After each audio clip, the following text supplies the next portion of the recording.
After what seemed like days, the reflection found the exit of the cave. But just as he was about to step outside, a final pile of bones leapt up and took flight in front of him, its great wings stretching out impossibly far. "Go no further, there is nothing for you here, reflection," cawed the winged skeleton. "But I wish to keep going to see for myself," replied the reflection. "Then you must get past me," crowed the beast. It swooped down and grabbed the reflection with its talons. Then it flew out of the cave and into the sky.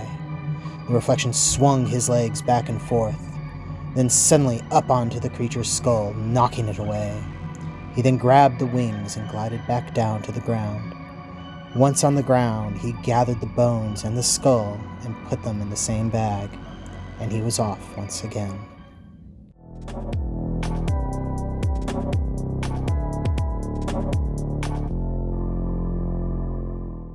Hello everyone, and welcome back to Spooktacular 2021. I'm your host, Rodimus13, and today we are looking at Transformers War for Cybertron Kingdom Wingfinger. Since I was the one that ordered this figure, I made sure that the packaging was not thrown away like that fool Rodimus13 did with the last ones, so we'll take a quick look at it before we get to the actual meat of things. A bit of an ironic statement considering the fossilizers we're looking at. So as we can see, we have a nice illustration of Wingfinger in their robot mode as well as their fossilized Pteranodon mode. We have the name here as well as in Cybertronian, Transformers, the standard logos, the Kingdom logo. Have a volcano background going on in the back. On this side, we have the Kingdom artwork that showcases several of the characters that will appear in this line. And then on the back, we have some product shots done in CGI, plus that unusual Maximal symbol that we've seen before.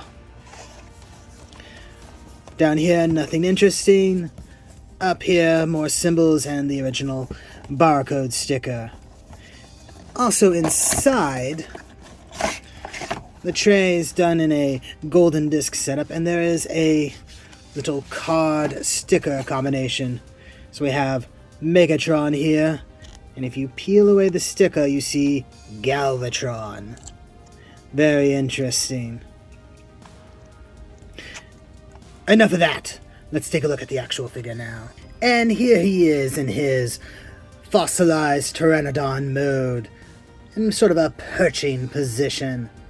I quite like the coloration on this. It's very bleached bones. It's also quite impressive that it can take this position. Not many pterodactyl Transformers can do that. Overall, this may be one of my favorites.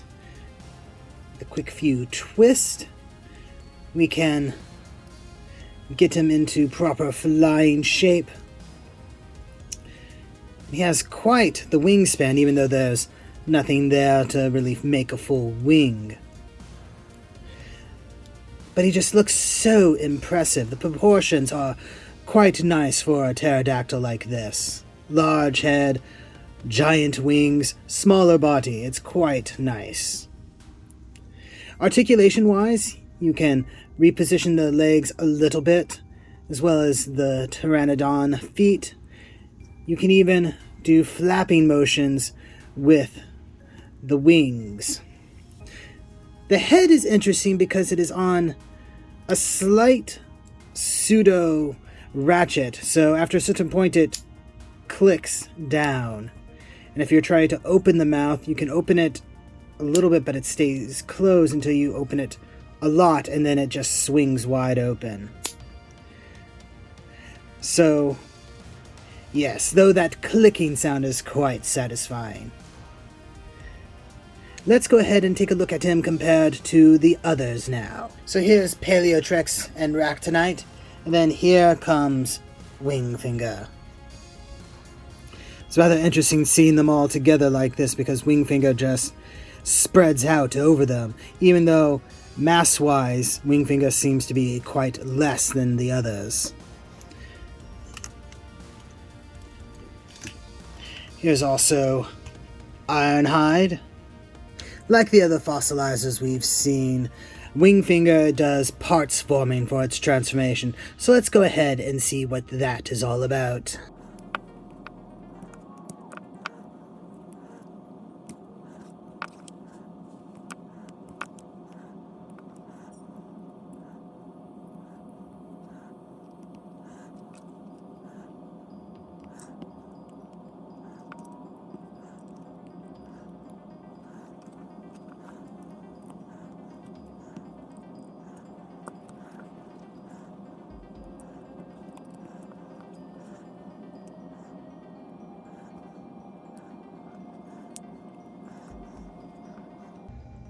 And here we have Wingfinger's robot mode. Quite a departure from the other figures, with it being very skinny and lithe. It really gives the feeling that this is some sort of ninja or stealth and speed operator. The proportions on this require a little bit of getting used to. The way the shoulders are seem a little bit too narrow in comparison to the way the hips are. But overall, it's a fine figure. And I quite enjoy the sort of ninja aspect to it. Even the head looks like one that could belong to a ninja. Surprisingly, this figure is a Maximal, which I still don't quite understand since all the others have been Predacons. I think after I am done with this review, we're going to remove that and perhaps replace it with a proper Predacon sigil. If you want, you can take these parts off the back and give him weapons. In this case, short blades. That really add to the whole ninja aspect to him. Also, if you want, you can position him like a bow weapon. Also adding to the ninja thing is if you tilt the head on the back like this, it looks like some sort of ninja sword on the back. Think Kaku Ranger or some of the other ninja-based Super Sentai teams. I quite enjoy this. Articulation-wise, he's about what we've seen in the other fossilizers. Universal shoulders, single-jointed elbow, ball-jointed wrist,